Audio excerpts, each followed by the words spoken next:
안녕하세요. 톡톡 증산도 진행을 맡은 박은형 보감입니다. 오늘 김은진 보감님과 김보람 보감님 자리에 모셨습니다. 안녕하세요. 안녕하세요. 오늘은 증산도 진리의 기본 틀인 팔관법에 대해서 알아보는 시간을 갖겠습니다. 가장 대답하기 어려운 질문이 인간이란 무엇인가?처럼 그 본질을 묻는 질문이에요. 그런데 증산도란 무엇인가요? 라고 질문을 하고 있어요. 참 대답하기가 좀 막연하면서도 포괄적으로 대답할 수도 있을 것 같기도 한 질문인데요. 이런 질문을 받았을 때 보통 어떻게 대답하시나요?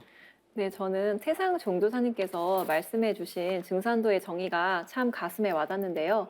바로 증산도는 우주의 열매요, 천지의 결실이요, 이 천지를 담는 그릇이다라는 말씀이에요. 그래서 이 천지가 만유 생명을 낳아서 길러서 추수하는 것이 목적인 것처럼 이 우주에서도 인간 농사를 지어서 결실을 하는 역할을 증산도에서 하기 때문에 결실, 열매, 추수의 진리가 되는 거죠. 그리고 이 증산도가 천지를 담는 그릇이면은 상상해 보셨을 때 얼마나 크겠어요? 네, 어떤 경계가 없이 굉장히 큰 거죠. 네, 맞아요. 그래서 증산도를 한계가 없는 원원한 큰 대도다라고 해가지고 무극대도라고 합니다. 그래서 증산도는 무극대도다라고 한마디로도 정의를 드릴 수 있어요. 또 동학의 창시자인 최수훈 대신사께서도 망고에 없는 무극대도가 이 세상에 나온다라고 선포를 하셨던 거고요. 증산도를 또 한마디로 말씀드리면 개벽 문화입니다. 그래서 이 개벽은 새로운 시간의 질서가 열린다는 뜻이잖아요. 상제님은 이 천지공사로 선천을 문 닫고 후천 성경의 우주 질서를 새로 세우는 그런 새로운 문명을 여는 역할을 증산도에서 하는 것이죠.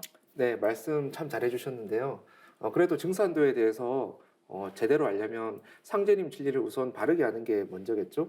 증산도에서는 상제님 진리를 누구나 체계적으로 알 수 있도록 팔관법으로 나누어서 설명을 하고 있죠. 이 팔관법이라는 것은 8팔자의 볼간자, 법법자를 사용해서 팔관법이라고 하는데요. 즉 상대님 진리를 보는 이 진리의 갈래를 8갈래로 나누어서 세부적으로 살펴보는 진리 내용입니다. 그러니까 이거는 마치 어떤 황금 열쇠 게임에서 보면은 황금 열쇠를 하나하나씩 미션을 완수할 때마다 득하게 되잖아요. 그렇죠. 그러다가 마지막에는 어떤 최종 관문을 통과하게 되는 것처럼 이 팔관법에 뭐 우주관, 수행관, 상제관, 신관 이렇게 하나하나씩 열쇠를 득해서 마지막에는 이 황금 진리 원전인 이 도전의 이 의미를 제대로 해석하는 거, 그리고 도전을 제대로 볼 수 있는 그런 키워드를 잡을 수가 있습니다. 그렇게 되는군요. 네, 그래서 이 팔관법을 통해서 이 도전을 제대로 볼 수 있는 8가지 시각을 득할 수가 있게 되는 거죠.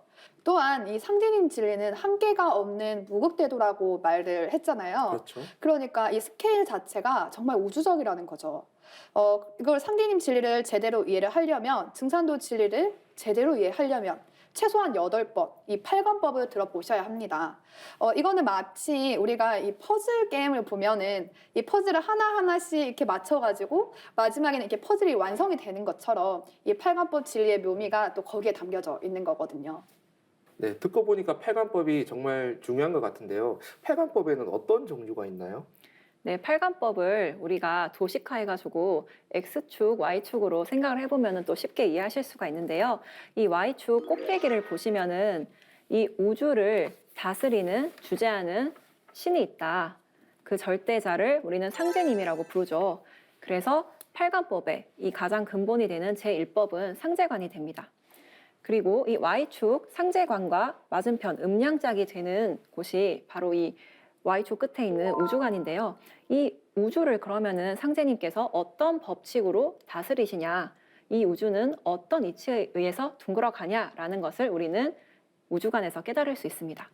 이번에는 X축으로 가볼게요. X축 오른쪽을 보시면은 그러면 이 우주는 인간 농사를 짓기 위해서 둥글어 가는데 이 우주의 결실이라 할 수 있는 인간은 어떤 존재이고 앞으로 어떻게 살아야 되느냐라는 것을 알 수 있는 증산도 근본 사상인 인간관이 X축 오른쪽에 위치를 합니다. 그러면 이 인간은 진짜 모습이 어떤 모습을 가지고 있냐? 우리가 이 겉으로만 보는 육체가 아닌 속사람, 영혼이 있다는 거죠. 그래서 이 X축 맞은편 왼쪽으로 가시면은 인간의 진짜 모습을 알 수 있는 신관이 있습니다. 근데 이 신관의 세계를 제대로 이해하려면은 수행을 해야 된다. 그래서 수행관이 같이 존재를 하고요. 조금 더 확장해서 들어가 볼게요. 상제님께서 인간 세상에 강세하셔가지고 그럼 어떤 일을 하셨냐? 병든 천지인 3계를 뜯어고치는 천지공사를 보셨던 거죠. 그리고 이 우주에는 아버지 하나님만 계신 것이 아니고 정음정량의 이치로 어머니 하느님이 계셨다. 그래서 이 어머니 하느님의 이야기를 알 수 있는 수부관이 있습니다. 이 수부관은 상제님의 도의 법통이 어떻게 계승되어 왔는지를 알 수 있는 종통관이랑도 연결이 되겠죠. 그리고 우주관에 보시면은 후천개벽과 연관이 되어서 앞으로 이 세상을 어떻게 증산도에서 구원을 하는지 그런 구원의 법방을 알 수 있는 구원관이 있습니다. 자, 여기까지 7개가 나왔죠. 자, 그럼 마지막 8법은 X축과 Y축 중심에 있는 이 모든 것을 실현하는 어떤 상제님의 천지일꾼의 신법을 어떻게 득하는가, 그 행동 강령이 무엇인가 라는 것을 알 수 있는 일꾼관이 있습니다. 이렇게 제가 말씀드린 것처럼 팔관법이라는 것은 서로 떨어져 있지 않고 마치 거미줄처럼 유기적으로 연결이 되어 있습니다. 네, 말씀하신 것처럼 상제림 진리를 보는 틀이자 상제림 진리를 체계적으로 이제 공부할 수 있는 틀이 바로 팔관법인데요. 오늘은 전체적인 내용을 한번 훑어보면 좋을 것 같습니다. 우선 상제관에 대해서 말씀해 주시겠어요? 네, 증산도의 이 제1관법이 바로 이 상제관인데요. 우주의 절대적인 어떤 지존의 존재로서 상제님이 계시다라는 내용을 담고 있습니다. 그러니까 이 상제라는 말 자체가 윗상자의 하나님제, 최고의 지존무상한 참 하나님이라는 내용을 담고 있는데요. 이 상제관에서 제일 중요한 것은 바로 상제님을 제대로 인식을 하고 바르게 보고 그것을 그 삶을 제대로 느끼는 것이 참 중요합니다. 우리가 처음 사람을 만날 때 제일 먼저 하는 것이 자기 소개잖아요. 네. 마찬가지로 상제님 도의 원전인 이 도전 속에 상제님의 신원이 제대로 다 담겨져 있습니다. 대표적으로 내가 옥황상제니라, 내가 천지 일월이니라 라고 말씀을 해주셨는데요. 이처럼 이 우주를 다스리는 최고 통치자 상제님이 계시다라는 겁니다. 이 상제님께서는 하늘과 땅, 인간과 신명세계에 명을 내리시는 분으로 이 모든 신명들이 그리고 모든 만물들이 이 상제님의 명을 받들어서 살아가고 있습니다. 이 증산도 상제관을 통해서 상제님의 진면목을 제대로 살펴볼 수가 있는데요. 그런데 중요한 것은 이 하늘에 계시는 이 옥황상제님, 옥경에 계시는 상제님께서 단순히 하늘에만 계신다는 게 아닙니다. 이 때가 되면은 바로 인간으로 강세하신다라는 내용이 들어있는데요. 이 부분에 대해서는 안우산 태상종도사님께서 말씀을 해주신 바 있습니다. 이 지구 일련이라는 것은 초목농사를 짓는 것이 목적이고 이 우주의 일련이라는 것은 인간 농사를 짓는 것이 목적이다. 그러니까 이 초목농사를 짓는 지구 일련은 봄, 여름철 동안 만물을 내어 기르다가 가을이 되면은 열매를 걷잖아요. 마찬가지로 이 우주에서도 우주의 봄, 여름 동안 만물을 내어 기르다가 가을이 되면 추수를 하게 되는 거죠. 그러니까 상제님께서도 우주의 가을철이 되면 인간으로 내려오셔서 결실을 맺기 위해서 인간으로 내려오실 수밖에 없다라는 내용이 이 상제관에 담겨져 있습니다. 그래서 이 땅에 인간으로 오신 그 하느님, 참 하느님이 바로 우리 증산도에서 모시고 있는 증산 상제님이신 것입니다. 네, 지금까지 사실 모든 성자와 철인, 예언가들이 바로 그 상제님께서 인간 세상에 강세하신다는 것을 이제 말을 했고요. 또 그 상제님을 따라서 후천 세상으로 건너가라는 그 소식을 이제 전해주고 계신 거죠. 상제관 다음으로 제2법이 바로 우주관이죠. 네, 맞습니다. 이 상제관과 음양 짝이 되는 것이 우주관인데요. 사람은 누구나 이 우주의 신비를 풀고 싶어하는 무의식적인 동경이 있어요. 그래서 이 우주는 왜 존재하는지, 이 우주가 둥글어가는 어떤 변화의 목적이 있는 것인지, 그런 거에 대해서 많은 사람들이 연구를 하고 풀고 싶어 했었죠. 그래서 천재 과학자의 대표격이라고 할 수 있는 아인슈타인 같은 경우에도 내가 만약에 이 우주가 존재하는 목적을 알 수만 있다면 사실 다른 것들은 별로 관심이 없다라고 말할 정도였어요. 그래서 숱한 과학자들이 도전을 했지만 사실은 제대로 명확한 답을 풀지 못했죠. 그래서 이 증산도에서는 이 우주의 신비에 대해서 아주 명쾌하고 쉽게 풀어주는데요. 우주관의 어떤 핵심, 결론을 말할 것 같으면은 이 우주에도 일련이 있다는 것입니다. 어떤 일련의 변화 질서가 존재한다는 것인데요. 이것에 대해서 상제님께서는 한마디로 정의를 해주셨어요. 바로 나는 생, 장, 염, 장 사이를 쓰나니 이것은 곧 무위이환이라 라는 말씀인데요. 하느님께서 이 우주를 다스리실 때는 생, 장, 염, 장, 낳고 기르고 추수하고 휴식하는 네 박자의 시간의 질서로서 다스리신다는 건데 이것은 뭔가 인위적으로 함이 없이 자연스럽게 이루어진다는 거죠. 그래서 우주의 주제자께서도 우주를 다스리실 때 막 이렇게 마음대로 자기적으로 하시는 게 아니고 어떤 변화 법칙에 따라서 주제를 하신다는 거죠. 각 계절마다 이 시간의 질서가 크게 열리는 것을 우리가 개벽, The Great Opening이라고 하는데요. 이 우주의 시간 질서 속에 살고 있는 인간은 무엇을 위해 존재하고 이 우주의 변화의 진정한 목적은 무엇인지를 우리는 증산도 우주관에서 명확하게 깨달을 수 있습니다. 네, 우주의 주제자이신 상대님께서는 생장, 염장이라는 우주 통치 법도를 통해서 이제 우주를 주재하고 계시죠. 그 다음이 바로 삼법인 인간론인데요. 인간론이라는 것은 다른 말로 증산도 이제 근본 사상 혹은 근본 이념이라고도 부릅니다. 말 그대로 인간이란 어떤 존재고 어떻게 살아야 하는가 이런 문제를 담고 있거든요. 예를 들어서 우리 기독교 하면 어떤 말이 떠오르시죠? 뭐 사랑, 봉사, 그렇죠. 네. 기독교 하면 사랑, 불교 하면 보통 자비 자비. 그렇게 얘기를 하죠. 그렇게 얘기했을 때 증산도 하면 뭐냐 이렇게 물었을 때 바로 증산도 근본 사상 인간론이 나가게 되는 거죠. 우리가 지금 방송하고 있는 방송국 이름 혹시 뭔지 아세요? 상생방송이죠. 다들 아시죠? 모르면 네. 안 되겠죠? 네네. 근데 상생이라는 말도 사실은 세상에서도 많이 쓰이지만 증산도 근본 이념에서 나온 거예요. 서로 상자 살릴 생자인데 서로 공존하자 잘 살아보자 사실은 이런 의미를 넘어서 우주 가을의 생명의 질서를 얘기를 하는 거예요. 네, 그리고 모든 한을 풀어야 후천으로 넘어갈 수 있다는 해원 사상이 있고요. 그리고 가장 근본적이고 절대적인 정신인 원시 반본이 있어요. 원시 반본이라는 말은 단어가 약간 어렵기는 한데요. 쉽게 얘기하면 근본으로 돌아가자는 말이에요. 그래서 현실적으로는 자신의 뿌리에 대해서 소중하게 생각하는 것으로부터 시작을 하게 되죠. 맞아요. 근데 요즘 뭔가 인터넷을 검색하다 보면 되게 가슴 아픈 세태가 있는데요. 제사에 대해서 너무 이렇게 준비하는 과정이 어렵다 보니까 없애자는 추세가 굉장히 커지고 있거든요. 네, 요새 그런 글이 많죠.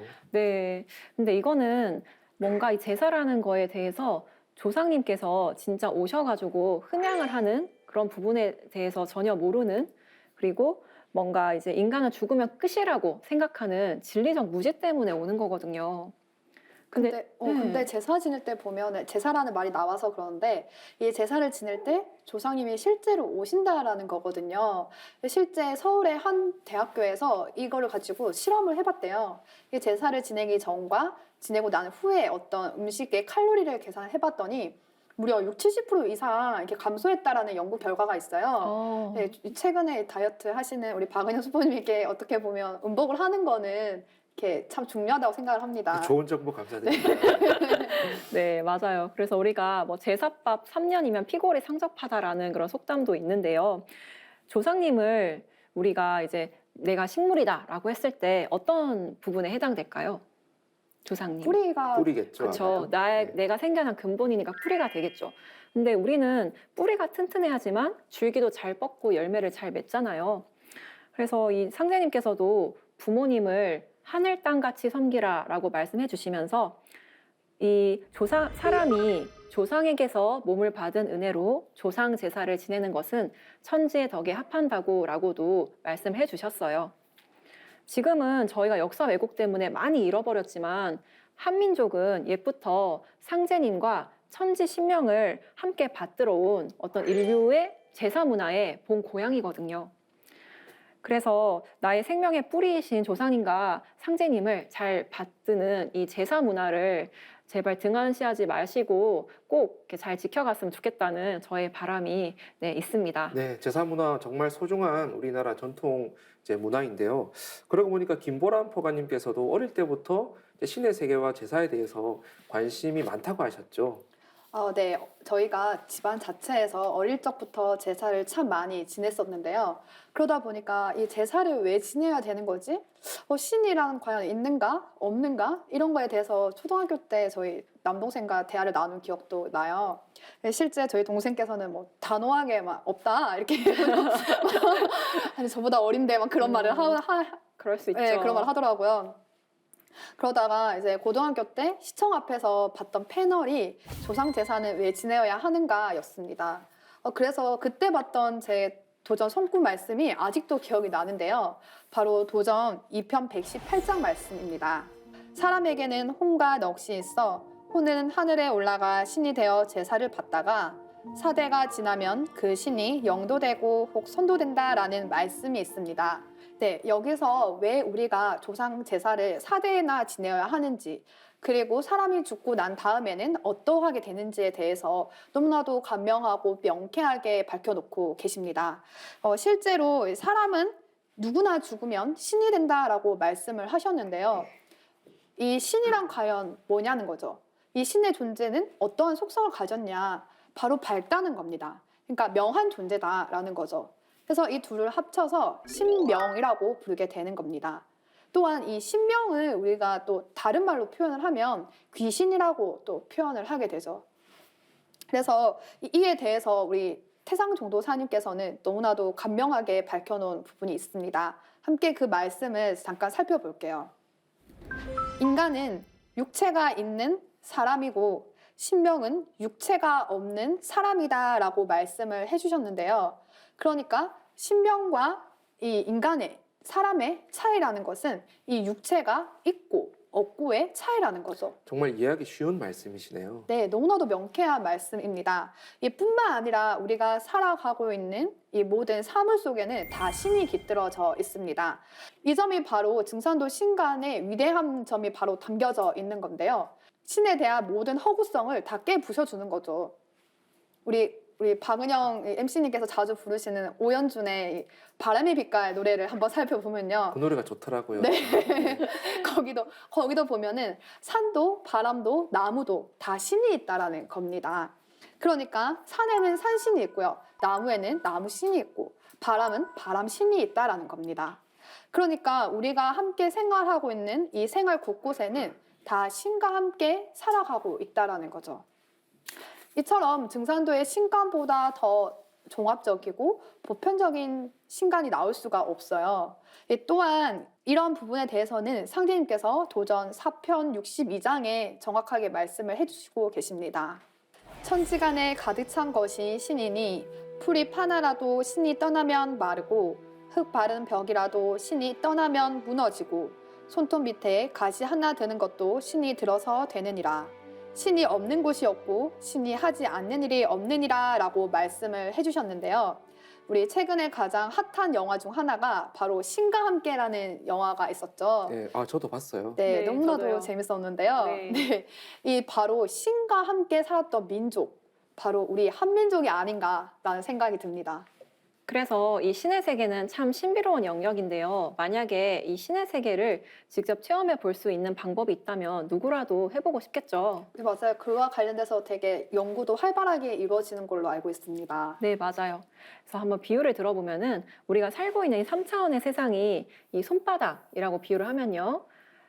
우리가 보이지 않는 이 4차원의 세계를 손등이라고 할 수 있습니다. 손바닥과 손등은 서로 양면이라서 볼 수 없지만 한쪽으로 같이 이게 존재를 하고 있잖아요. 근데 우리가 3차원의 세상에 살고 있기 때문에 이 4차원의 신의 세계를 제대로 알 수가 없는 거죠. 그런데 이 신의 세계, 보이지 않는 세계를 체험하게 해주고 신과 하나 되게 하는 방법이 있으니 그게 바로 수행입니다. 그래서 수행이 뭐 수행평가의 수행 이런 게 아니고 닦을 숫자에 행할 행자를 써서 내 영혼을 닦는 공부를 이제 얘기하는데요. 이 수행에 대해서도 이제 여러 가지 수행이 있겠지만 가장 또 중요한 앞으로 다가올 우주 가을 개벽기의 수행의 근본이 되는 것이 태을주 수행입니다. 태모님께서는 태을주는 심령과 혼백을 안정케 하여 성령을 접하게 하고 신도를 통하게 하며 천하창생을 건지는 주문이니라고 말씀을 해주셨는데요. 앞으로 우주 가을철로 돌아갈 때 나무도 가을의 열매를 맺기 위해서는 뿌리로 수기를 다 돌리잖아요. 그렇죠. 그런 것처럼 인간도 우주 가을의 열매가 되기 위해서는 나의 근본으로 돌아가야 되는데 그 핵심, 문을 여는 열쇠가 바로 태을주가 되는 거죠. 네, 그런데 개벽기가 아니라도 태을주를 읽으면 굉장히 좋은 점이 많은 거죠. 네, 맞습니다. 그래서 우리가 가을 개벽기가 아니더라도 인간은 반드시 수행을 해야 되는데요. 도전 9편 76장을 보면 상제님께서 말씀하시기를 돌을 잘 닦는 자는 그 종혼이 굳게 뭉쳐서 죽어서 천상에 올라가 영원히 흩어지지 아니하나 돌을 닦지 않는 자는 정혼이 흩어져서 연기와 같이 사라지느니라 하시니라. 그래서 우리가 몸에 있는 정기를 뭉치면 살고 흩어지면 죽는다. 이 말씀이 어떤 인간의 생사와 건강에 대해서 한마디로 정리해 주시는 굉장히 이제 명쾌한 말씀이거든요. 그래서 우리가 이 몸과 영혼을 단단하게 뭉쳐서 건강하게 살아가기 위해서라도 꼭 수행을 하시라고 권유드리고 싶습니다. 하늘과 땅의 질서를 근본적으로 바꾸셔서 인간의 역사를 이제 바꾸고 우주 가을철에 새로운 문명을 열어주신 일이 바로 상제님이 보신 천지공사가 되겠습니다. 증산도의 역사인 도운도 3번에 거쳐서 변화를 하게 되어 이것을 삼변성도의 원리라고 하는데요. 그 6번째 제6법이 바로 구원관이 되겠습니다. 인류가 그토록 갈구해왔던 구원의 문제가 거기에 들어있어요. 어머니라는 단어를 들으면 어떠한 생각들이 떠오르세요? 희생, 사랑 이런 단어가 떠올라요. 네, 따스함. 맞아요. 다양한 것들이 떠오르실 텐데요. 아버지 하나님과 동시에 어머니 하나님이 존재를 한다라는 겁니다. 마지막은 8번째 관법인 일꾼관이 되겠죠. 앞으로 후천에는 하늘이 계획한 것을 이루는 것은 인간이 한다는 거죠. 증산도 진리를 공부하는 기본적인 틀이 이제 바로 팔관법이 되겠죠. 팔관법을 제대로 공부를 하면은 우리가 인생을 살면서 한 번쯤은 가졌을 법한 다양한 어떤 진리적인 의문을 아주 이제 명쾌하게 해소를 하실 수가 있어요. 팔관법 공부를 통해서 이 상림 진리의 원전인 도전을 제대로 보실 수 있는 그런 시각을 득하시길 바라고요. 사법이 신관 수행관이고 바로 이어서 오는 오법이 바로 천지공사가 되죠. 천지공사는 그 뜻을 풀이하면 천지와 함께하는 공적인 일이라는 뜻이에요. 선천의 역사 속에서 수많은 사람들이 원과 한을 맺고 죽어갔어요. 그래서 그 원한이 쌓이고 쌓여서 폭발할 지경에 이르렀는데 그것을 해소할 길이 없었는데 상제님께서 강세하셔서 천지공사를 보심으로써 해소를 해주신 거예요. 그래서 상제님이 기존의 다른 성자들과 가장 다른 부분이 뭐냐? 그렇게 했을 때 바로 천지공사를 보신 거거든요. 왜냐하면 천지공사라는 것은 우주 절대자의 권능으로서만 보실 수 있는 일이기 때문이에요. 그래서 우선 천지공사에 대한 상제님의 도전 성구를 한번 읽어보겠습니다. 도전 5편 416장입니다. 이제 하늘도 뜯어고치고 땅도 뜯어고쳐 물 셀 틈 없이 도수를 굳게 짜 놓았으니 제 한도에 돌아닿는 대로 새 기틀이 열리리라.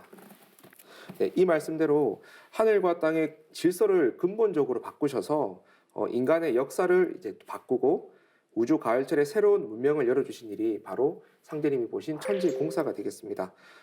천지공사는 좀 구체적으로 보면 후천의 역사를 이제 열기 위해서 인류 역사의 계획표를 짜셨어요. 네, 그래서 크게 세계 정치 질서가 이제 이루어져 가는 것을 세운공사라고 부르고 또 상제님의 대도진리가 뿌리 내려서 열매 맺는 전 과정을 도운공사라고 부르고 있습니다.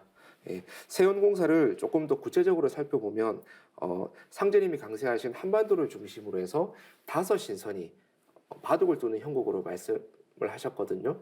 여기서 신선이라고 하면 국가를 얘기하는 거예요. 그래서 다섯 신선이라고 하면 한반도를 중심으로 해서 네 개의 강대국이 서로 얽혀서 충돌하는 것을 얘기하는데요. 이것이 세 번에 걸쳐서 이루어지게 됩니다. 그렇게 하면서 역사를 만들어 가도록 판도를 짜셨어요. 여기에서는 남북 문제를 포함해서 이제 전 세계 모든 국가의 운명이 이제 걸려 있기도 합니다. 예, 좀 전에 말씀드린 대로 천지공사는 세상울로가 동굴어가는 틀인 세운공사가 있고요. 또 상제님의 대도진리가 전개되어서 열매 맺는 전 과정을 기획하신 도원공사가 있습니다. 도원공사에 대해서도 간략하게 한번 말씀해 주시겠어요?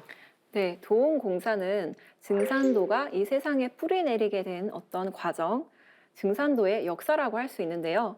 아까 말씀해 주셨듯이 세우는 애기판, 총각판, 상실은판이 있듯이 증산도의 역사인 도운도 세 번에 거쳐서 변화를 하게 돼요. 이것을 삼변성도의 원리라고 하는데요. 태어나고 자라고 열매 맺는 이 생장성의 세 번의 원리로 일을 이룬다는 뜻입니다. 상제님의 종통을 처음 전수받으신 태모 고수부님께서는 이 증산도 도운을 벼농사에 비유를 해주셨는데요. 혹시 두 분은 벼농사를 직접 보신 적 있으신가요? 네, 어릴 때 봤습니다. 할머니께서 벼농사를 지으셔가지고 아. 이렇게 옆에서 본 적이 있습니다. 네, 저도 군대 있을 때 대민 지원에 나가서 모심기를 많이 했었던 기억이 있어요. 아, 그러시군요. 네, 그래서 도전 11편 19장을 보면 태모님께서 차경석 성도에게 나는 낙종물을 맡으리니 그제는 이종물을 맡으라. 추수할 사람은 다시 있느니라고 말씀해 주셨는데요. 네, 이 말씀처럼 낙종이란 것은 잘 아시다시피 씨를 심는 것이고요. 이종이란 것은 심은 씨를 옮겨서 크게 키우는 거죠. 그리고 가을에 이제 결실하고 추수하는 시간대를 맞이하는데 이 말씀처럼 태모님께서는 상제님께서 어천하시고 난 이후에 처음으로 이렇게 성도님들을 모아서 교단을 창립하시고요. 그 이후에 차경석 성도님이 이제 이종물을 맡아가지고 보천교라는 이름으로 그 당시 일제시대 때 한 1,800여만 명의 인구에서 거의 700만 명이 가깝게 신앙하는 대부흥시대를 열게 됩니다. 그리고 마지막 결실의 추수운에서는 태상 종도사님께서 증산도로 가을 개벽기에 인류를 구원하고 후천 성경을 건설하시는 거죠. 네, 말씀하신 대로 상제님께서는 내일은 삼변성도니라라고 말씀하셨어요. 즉 상제님의 일이 세 번에 걸쳐서 완성된다는 뜻이에요. 그래서 세운도 3변, 도운도 3변으로 이루어져 있어요. 지금까지 상제관, 우주관, 인간관, 그리고 신관, 수행관, 천지공사에 대해서 이제 알아봤는데요. 그 여섯 번째 제6법이 바로 구원관이 되겠습니다.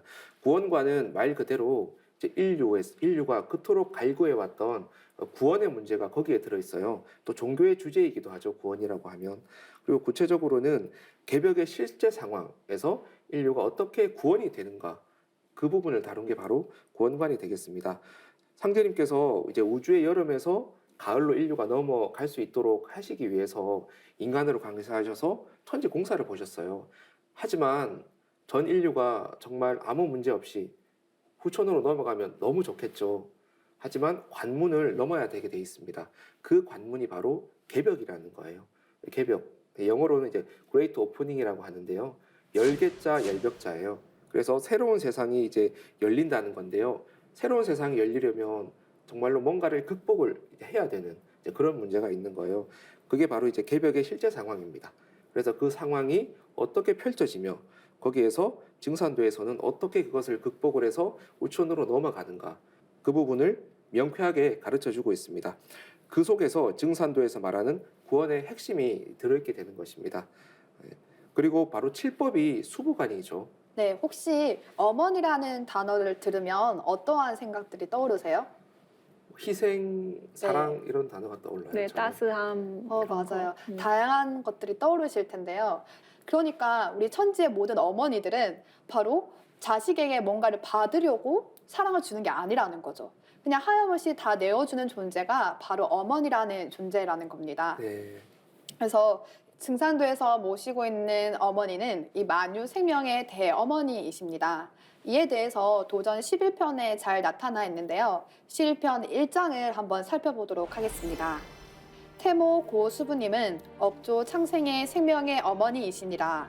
수부님께서 후천 음도운을 맞아 만유 생명의 아버지이신 증산 상제님과 합덕하시어 음양 동덕으로 정음 정량의 새 천지인 후천 5만년 조와 성경을 여시니라 라는 구절이 있는데요. 이처럼 수부님께서는 이 하늘과 땅, 인간, 만유 생명의 어머니이십니다. 이 수부라는 말을 이제 문자적으로 한번 살펴보면요.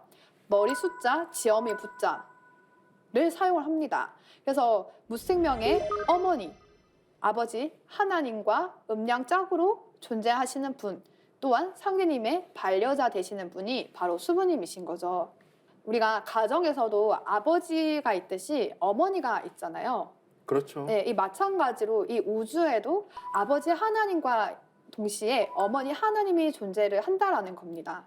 그런데 이 문화가 갑자기 선천의 상극시대, 남성 중심의 시대, 양의 시대가 존재를 하다 보니까 이 자연스럽게 어머니를 모시는 문화, 여신을 모시는 문화를 점점 잃어져 가고 말았어요. 그러다 보니까 이 양중심의 세상이 펼쳐지고 만 거죠. 그런데 상제님께서는 이 후천 가을의 때를 맞이하셔서 인간으로 강세하셔서 바로 이 천지에 어머니 하나님이 계시다. 우리 인류들에게 어머니를 잃은 우리 억족 창생 인류들에게 어머니 하나님의 존재를 다시금 되찾아주신 것이라고 보면 됩니다. 그리고 이 태모님, 어머니 하나님이신 수부님도 상제님과 음양짝으로 천지공사를 집행을 하셨는데요. 상제님께서는 9년 천지공사를 보셨다면 태모님께서는 10년 천지공사를 집행하시게 됩니다. 다시 말씀드려서 이 구원의 선봉자인 계시는 분이 바로 어머니 수부님이신 거죠. 바로 이 수부간에는 도통전수의 핵심, 구원의 핵심, 이 모든 것들이 다 담겨져 있다고 보면 됩니다. 그리고 수부가는 또 증산도에 여성론이 담겨져 있기도 하죠. 요새 많이 이슈가 되기도 하고 인류사의 숙제라고도 할 수 있는 문제가 남녀 평등 문제, 여성의 권리 신장 문제예요. 그런데 수부간이 사실 이 문제들과 깊은 연관이 또 있죠. 나중에 수부간을 알아볼 때 한번 자세히 알아보도록 하겠습니다. 마지막은 8번째 관법인 일꾼관이 되겠죠. 네, 마지막 제8법의 일꾼관인데 X축과 Y축 가운데에서 어떤 이제 모든 것을 실험하는 핵심 자리죠. 일꾼관에 대해서 우리가 어떤 핵심을 알 수 있는 성구 말씀을 하나 같이 볼 건데요. 도전 4편을 보시면요. 선천에는 모사는 제인이요 성사는 제천이라 하였으나 이제는 모사는 제천이요 성사는 제인이니라. 두 분 진인사 대천명이라는 말 아시죠? 네, 알고 있습니다. 그래서 옛날에는 보통 일을 이제 꾸미는 것을 인간이 하면은 그 일을 이루는 것은 이제 하늘이 한다. 뭐 이제 많이 얘기를 했었는데요. 앞으로 후천에는 하늘이 계획한 것을 이루는 것은 인간이 한다는 거죠. 그래서 상제님과 수부님께서 기획하고 설계하신 천지 공사를 이루는 것을 사람이 하게 됩니다.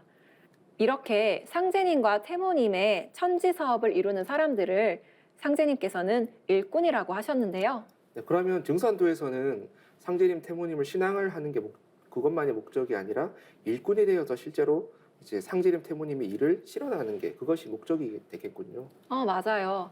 그래서 우리가 8편 1장을 보면 일꾼에 대한 정의가 또 아주 잘 나와 있는데요. 5절 말씀만 한번 보도록 할게요.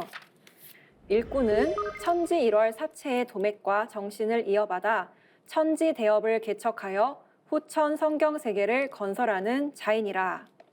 그래서 일꾼은 상제님과 태모님 그리고 이 천하사를 이 세상에 뿌리내리신 대사부의 신법을 그대로 전수받아서 우주 질서가 바뀌는 대개벽기에 천하창생을 건지는 일을 전문적으로 하는 사람을 뜻합니다. 일꾼이란 단어가 보시면은 굉장히 토속적인 우리 말인데요. 일하고 꾼이 합쳐진 거죠. 세상에서도 뭔가를 굉장히 미쳐서 잘하는 사람들을 보면은 야, 쟤는 완전 꾼이야. 막 이런 말을 하잖아요. 네, 그런 말 많이 하죠. 네. 그래서 어떤 한 분야에 자기가 좋아서 완전 미쳐있는 전문가가 이제 되는 건데요. 그래서 그 판소리를 정말 잘하는 분을 우리가 소리꾼이라고 표현을 하고 네네. 사냥을 잘하는 분을 우리가 사냥꾼, 춤을 잘 추는 사람을 춤꾼, 뭐 다양하게 이렇게 사랑도 꾼, 사랑꾼, 뭐 맞아요. 짐꾼, 뭐 굉장히 꾼이라는 표현을 많이 쓰고 있는 것 같아요. 맞아요. 한국 영화에도 꾼이란 게 또 나왔었는데 그래서 우리가 누가 시키지 않아도 상제님 개벽 사업을 아주 적극적으로 너무너무 좋아서 주체적으로 하는 그런 것이 상제님 일꾼의 모습이 아닐까 이렇게 생각을 해볼 수 있겠습니다. 결론적으로 증산도의 일꾼이 되려면 어떤 마음가짐을 가져야 하고 무엇을 해야 하고 앞으로 다가올 가을 개벽기에 어떻게 하면 인류를 많이 살릴 수 있을까라는 것을 우리는 일꾼간에서 깨달을 수 있습니다. 네, 지금까지 상제님 진리를 보는 틀인 8관법에 대해서 이제 간략히 알아봤는데요. 증산도 진리를 공부하는 기본적인 틀이 이제 바로 8관법이 되겠죠. 그리고 8관법 하나하나를 공부하는 것도 굉장히 중요하고 8관법을 전체 몸체로 하나로 볼 수 있을 때 이제 상제림 진리, 증산도 진리를 보는 의식이 크게 열려서 이제 진리를 체득할 수 있으리라고 생각을 합니다. 앞으로 이어질 편에서 이제 오늘 간략하게만 소개드렸던 8관법을 이제 하나하나 자세히 쉽게 한번 말씀을 드리려고 합니다. 예. 그리고 공부에는 크게 볼 때 두 가지가 있다고 해요. 하나는 채우는 공부, 하나는 이제 비우는 공부가 되는데요. 이제 보통 세상에서 말하는 공부라고 하면 이제 나 자신을 채우는 공부가 돼요. 뭐 지식 체계를 얻고 뭐 책을 읽기도 하고 공부를 하고 분석하고 이제 정보를 해서 이제 나의 지식을 이제 채우는 거죠. 증산도 진리도 책을 읽고 배우고 사색도 하고 진리를 공부하는 이제 그런 분야가 있습니다. 그런데 이제 그것만 가지고는 좀 부족하거든요. 그래서 이제 비우는 공부를 해야 돼요. 그것을 바로 행할 행자를 써서 행법이라고 하거든요. 청수를 모시고 기도를 하고 수행을 하는 것을 의미를 합니다. 우리가 호흡을 단정하게 조절을 하고 주문을 읽다 보면 마음이 착 가라앉아서 안정이 되거든요.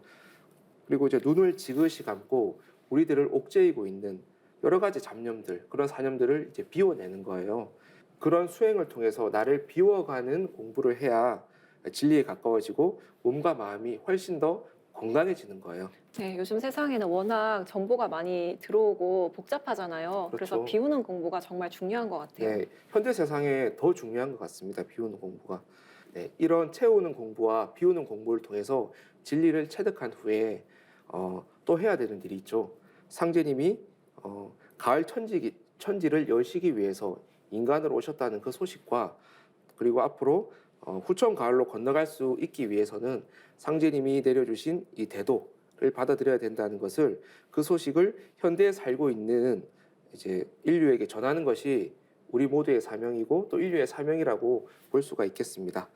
좀 더 자세한 내용을 앞으로 차근차근 차차 소개를 해드리려고 하고 있습니다.